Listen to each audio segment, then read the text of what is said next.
Pemudik motor dari arah Jakarta menuju Jawa Tengah terus memadati jalur arteri utama Pantura Cirebon, Jawa Barat pada Rabu malam. Antrian kendaraan terjadi di Simpang Pemuda Kota Cirebon, di mana kendaraan didominasi motor berplat luar daerah, di antaranya asal Jakarta dan Bandung. Sejumlah polisi pun telah disiagakan di titik-titik padat kendaraan guna memastikan para pemudik tetap memperhatikan rambu lalu lintas. Dan untuk mengetahui informasi terkini di sana di jalur arteri Pantura Cirebon telah bersambung dengan jurnalis Kompas TV Muhammad Syahir Romdon Arai. Selamat Arai. Selamat malam. Bagaimana pantauan lalu lintas terkini? Apakah semakin padat di sana? Ya, untuk kondisi terkini di jalur utama Pantura, tempat saya melaporkan kepada Anda, di kawasan Plumbon, jalur arteri Kabupaten Cirebon terpantau ramai lancar. Hal ini berbanding terbalik dengan beberapa jam sebelumnya yang cukup padat di beberapa titik. Diprediksi kondisi ini masih akan terus bergerak karena mengingat beberapa pemudik yang sudah melakukan perjalanan di malam hari memilih beristirahat di beberapa titik sebelum masuk ke jalur utama Pantura.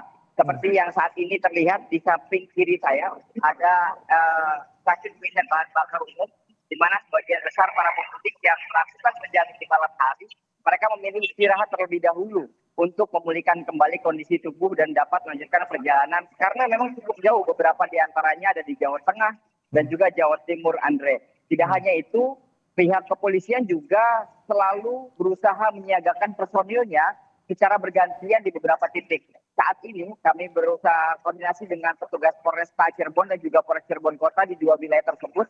Ada di pos pengamanan yang menjadi salah satu titik siaga kepolisian. Karena memang diketahui para pemudik yang di malam hari ini melaju cukup kencang. Mereka memaju kecepatannya dengan sangat kencang sekali sehingga pada titik-titik pada lima hari itu harus dijaga oleh petugas.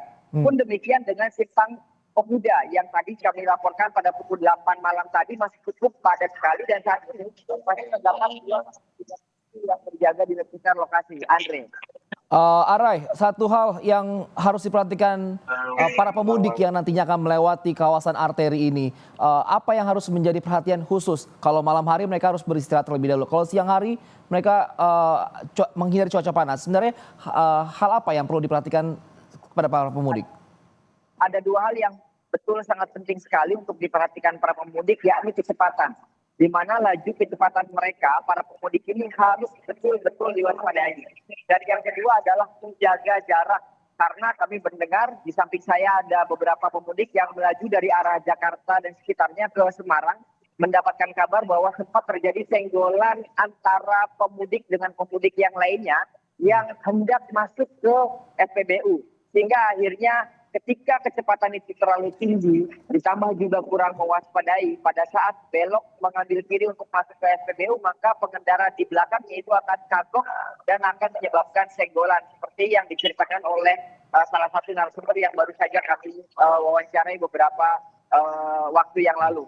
Dan utamanya adalah menjaga kondisi pada saat siang hari, yakni ketika tubuh sudah mulai tidak kuat untuk melanjutkan perjalanan, harus segera mengistirahatkan tubuh di beberapa tempat yang ada di sisi jalur Pantura untuk kembali fresh dan siaga melanjutkan perjalanan ke kampung halaman masing-masing. Andre.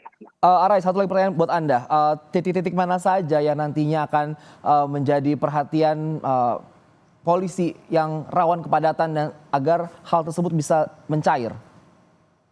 Ada dua titik yang betul diwaspadai. Pertama adalah di Kecamatan Susukan yang menjadi perbatasan antara antara Kabupaten Cirebon dengan Kabupaten Indramayu.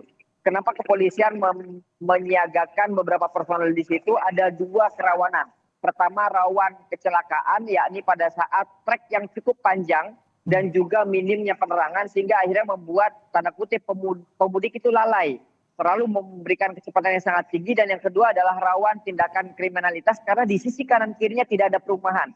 Dalam bahasa kami di sepanjang jalan itu adalah sawah dan perkebunan sehingga ketika malam hari dan perusahaan akan terjadi hal-hal yang tidak diinginkan. Atas dasar itu patroli siaga dilakukan secara berkala dan juga perbatasan antara Kecamatan Losari Kabupaten Cirebon dengan Kecamatan Losari di Kabupaten Brebes. di mana di sini juga terjadi hal yang sama, yakni rawan kecelakaan dan juga rawan tindakan kriminalitas. Atas dasar itu pihak kepolisian bersiaga dengan lintas sektoral, yakni pihak Kabupaten Indramayu dan juga Provinsi Jawa Tengah untuk terus siaga di beberapa waktu-waktu, terutama pada saat padat komunikasi. Arai, satu pertanyaan lagi buat Anda secara singkat, dijawabnya adalah kapan menurut narasumber ataupun data yang Anda miliki saat ini puncak arus mudik di arteri Cirebon ini? Gelombang pemudik memang sudah terjadi sejak kemarin dan hari ini cukup meningkat karena ada 50.000 kendaraan dari Dinas Perhubungan Kota Cirebon mengatakan ini cukup tinggi sekali dan diprediksi akan terjadi penambahan pada Kamis besok, terutama pada saat one way diterapkan pukul 2 siang di jalur tol dan juga akan terjadi prediksi lonjakan pemudik di jalur arteri yakni di Kabupaten Cirebon.